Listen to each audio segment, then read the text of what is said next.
C'est dans un café au cœur du 2e arrondissement de Paris que NKM organise un débat aux surprises autour de la primaire. Nathalie Kosciusko-Morizet lance un appel à la mobilisation des troupes. La primaire, elle sera réussie à partir de plus de 3 millions d'électeurs. La primaire, elle sera réussie à 4 millions d'électeurs. 4 millions d'électeurs et combien de candidats? Le nombre de candidats, on s'en moque. C'est comme l'âge des candidats, c'est pas le sujet. Mais un panel de sensibilité, voilà, qu'on puisse véritablement choisir. Pas question de lézarder pour NKM d'ici à la rentrée. En mode chasse au parrainage, la candidate dénonce des pressions. Bruno Le Maire fêtait l'Europe à Berlin, mais la primaire et la polémique autour du vote des Français de l'étranger n'étaient pas bien loin.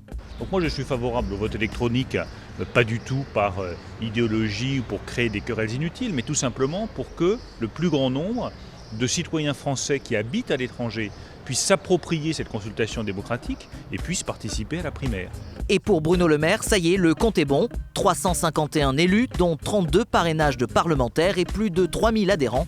Conditions remplies pour participer à la primaire.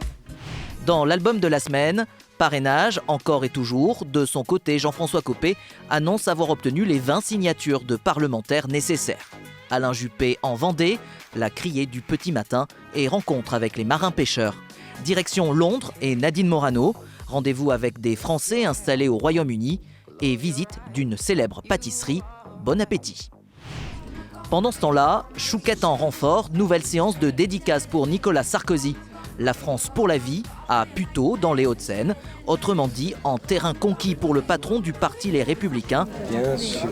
Mais chut, ne dites surtout pas à Nicolas Sarkozy qu'il est en campagne. Merci beaucoup. Voilà, c'est tout pour cette semaine. Il reste 194 jours avant le premier tour de la primaire de la droite, sans le centre, pour le moment.